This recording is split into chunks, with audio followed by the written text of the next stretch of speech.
PNP program po ng mga provinces, yan po talaga for me is yung sure ball talaga na maglaland sa inyo ng PR or makakatulong sa inyo na makakuha kayo ng PR status dito sa Canada.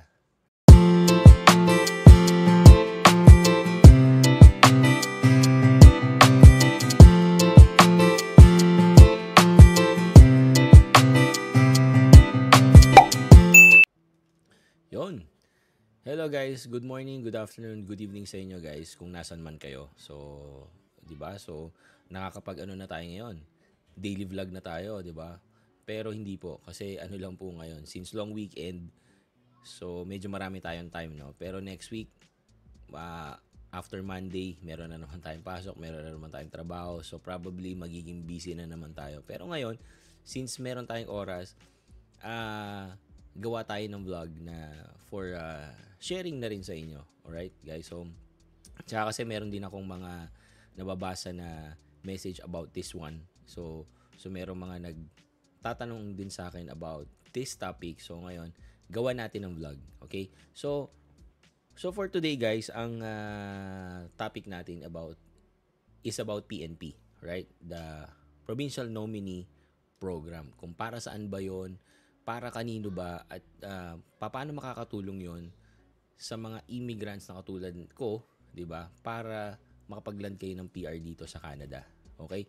So, first, check muna natin kung ano ang ibig sabihin ng PNP. Alright? So, sabi ko kanina, PNP is Provincial Nominee Program. At para kanino po ito? Ito ay para po sa may mga skills, sa mga nag-aral, at sa mga may mga work experience para makakontribute sa isang province, sa economy ng isang province. Kasi syempre guys, sa bawat province guys, meron silang sari-sariling pangangailangan in terms of workforce. Diba? Halimbawa, si BC is nangangailangan ng IT. Si Winnipeg naman is nangangailangan ng mga butchers. So, yung mga ganun. So, ang PNP, para to dun sa may mga skills, sa mga nag-aral, at sa mga may mga experience na related sa pangangailangan ng isang province. Okay? So, tapos, para din to, of course, kung gusto nyong manirahan sa isang specific na province, right? And, by the way guys, disclaimer lang po, no, hindi po ako immigration consultant or related sa kahit anong consultancy. Yung mga sineshare ko po sa inyo is sarili kong experience po ng family ko, at sarili ko pong opinion. Right? Tapos, ang PNP rin is makakatulong din po sa inyo para makaland kayo or makakuha kayo ng PR or Permanent Resident Status dito sa Canada. Right? So, sinabi rin po dito na bawat province po ay may sari-sariling stream or yung sabi ko kanina, meron silang sari-sariling pangangailangan in terms of work. Right? So, kailangan nyo pong i-check yung website ng each province kung saan nyo balak pumunta. Right? So, ang target po ng PNP is yung mga students, mga business people, skilled workers, or semi-skilled workers. Yan po yung mga makikinabang pa sa Provincial Nominee Program. Okay? So, ano ngayon ang koneksyon ng PNP at ng Express Entry? Right? Okay. So, ang Express Entry guys is based sa point system or yung CRS score. Yung Comprehensive Ranking System. Yan po ang gamit ng Express Entry para malaman nila kung sino yung bibigyan nila ng ITA or nung invitation to apply. So, naka-base po ang pagkuha ng PR sa points na meron kayo, like yung sa age nyo, yung sa kung ano yung natapos nyo sa school, yung work nyo, 'di ba? So, lahat po 'yan meron po yang katumbas na points or yung CRS points. Ngayon, ang PNP po makakatulong sa inyo sa pagkuha ng PR kasi guys, pag na-nominate kayo or nakatanggap kayo ng ITA sa PNP sa province kung nasan kayo at na-nominate kayo, instantly po magkakaroon kayo ng 600 points na magagamit nyo sa express entry para makuha nyo yung PR status. Okay? So, yun po ang connection ng PNP at ng express entry at para makakuha kayo ng PR. Right? So, going back guys, sabi ko nga, each province, meron silang sari-sariling pangailangan. So, let's say, pag pumunta kayo sa BC, ito, sa BC na website, right? So, yung mga nabigyan ng ITA or ng invitation to apply for nung June 25 draw, 'di ba?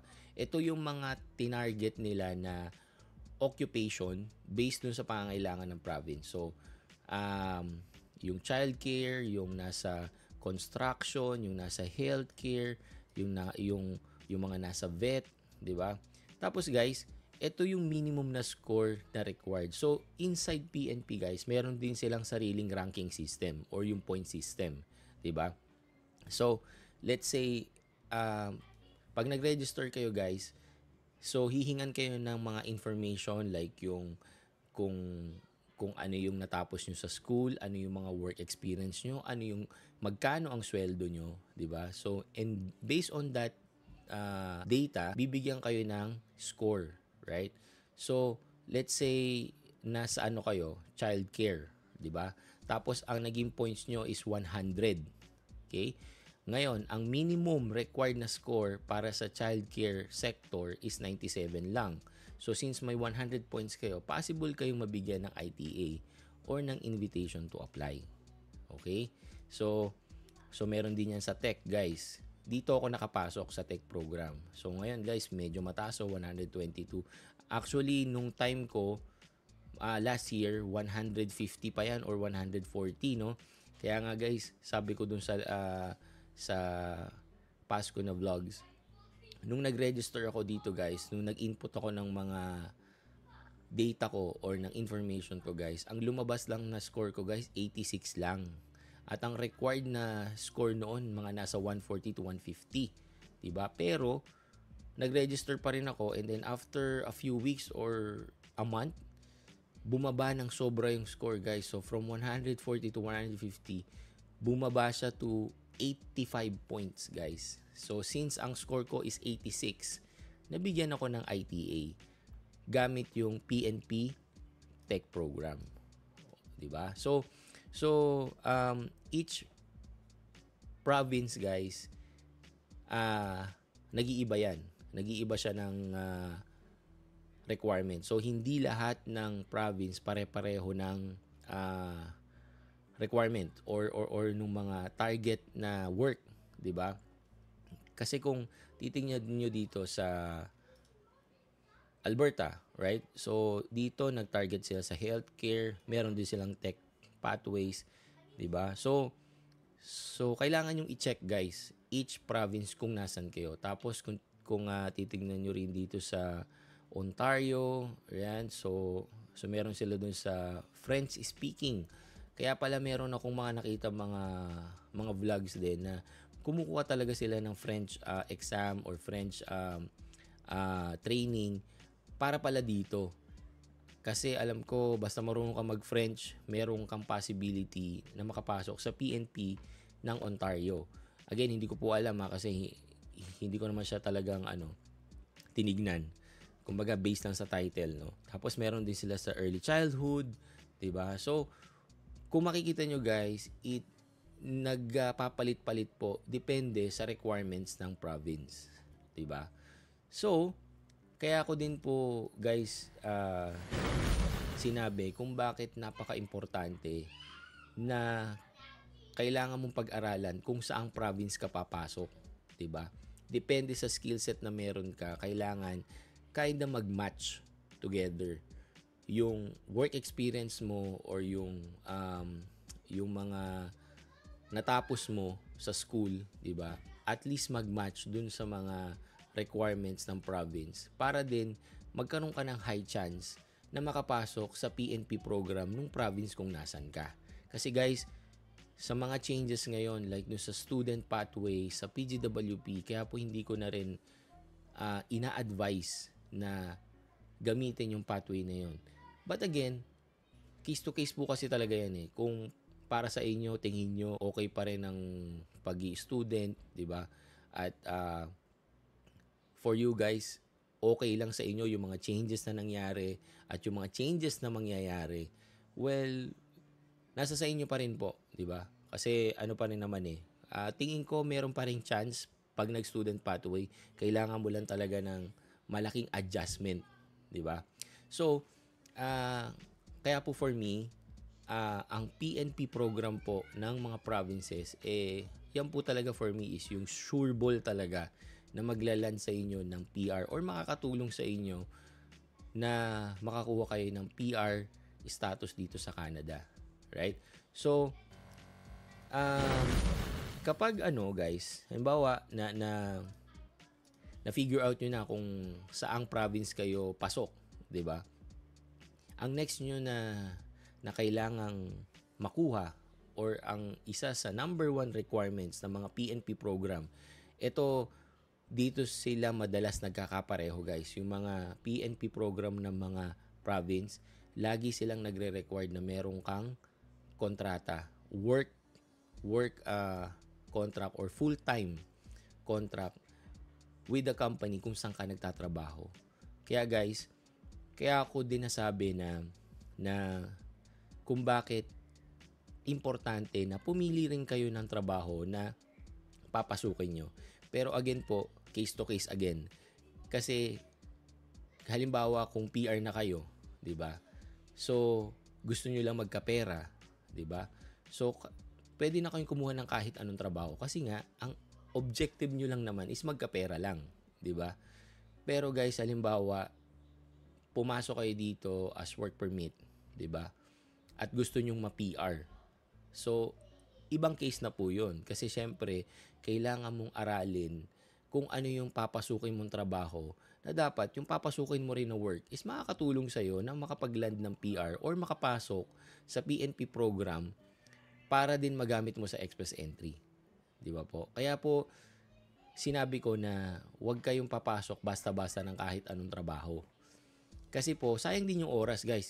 Isipin nyo, pumasok kayo sa isang trabaho na hindi naman or wala sa listahan ng isang province para sa any PNP program nila at tumagal kayo doon ng 3, 4 o 5 taon and wala kayong chance ma-invite kasi hindi naman siya required or hindi kasama doon sa list ng PNP program kung saang province kayo nandoon. So, for me, parang nasayang yung years. Oo, kumita kayo ng pera pero at the end of the day, yung objective nyo na ma-PR hindi nakatulong yung trabaho nyo. Yun lang naman po yung sa akin. Pero again po, nasa sa inyo pa rin yan. Sa akin lang, mas maganda na inaral mo yung pinasok mo na trabaho para makatulong din, para makapag-land ng PR para sa iyo at sa family mo. Diba? So yun po yung yun yung number 1 na requirement na nakita ko, no? Kailangan meron kang full-time contract sa isang company. Tanungin nyo na agad na kung nagsusupport ba sila ng PNP. Kasi guys, napaka-importante nun. Kasi guys, pag nag-register kayo at nakatanggap kayo ng ITA or invitation to apply, magre-require na sila sa inyo ng napakaraming documents. At 80 to 90% po ng mga documentation na kailangan manggagaling po sa employer nyo. Like yung business permit nila, yung kontrata nyo, magkano sinisweldo mo. Sa kanila po lahat manggagaling yon. Sila ang magsasubmit para sa inyo. Or sila, or yung employer mo, ang magpo-provide nun para sa iyo at isasubmit mo sa province kung nasan ka. And just imagine kung nag-register ka and then after that, sabihin sa iyo ng employer mo, sorry, hindi kami nag-a-assist or hindi kami nagsusupport ng PNP program. Sayang lang po. Sayang lang yung ITA na matatanggap mo kung hindi ka makakapag-submit ng mga requirements na kailangan nila. And guys, I think bibigyan ka lang ng 30 days para makapag-submit from the time na makareceive ka ng ITA bibigyan ka ng 30 days para isubmit lahat ng requirements or else mafo-forfeit yung ITA mo at ibibigay sa iba. Right? So, I think yun guys yung mga details or important information na kailangan nyong malaman sa PNP para makatulong sa inyo sa pagkuha nyo ng permanent residency. Again, for me, PNP pa rin sa ngayon, PNP ang the best scenario para makapag-land kayo ng PR dito or ma-secure nyo yung PR or yung express entry para makakuha kayo ng PR nyo dito sa Canada. Okay?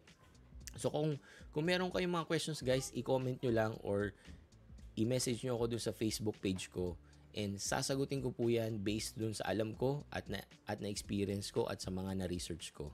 Okay po? So maraming salamat ulit guys and see you on my next vlog. Peace.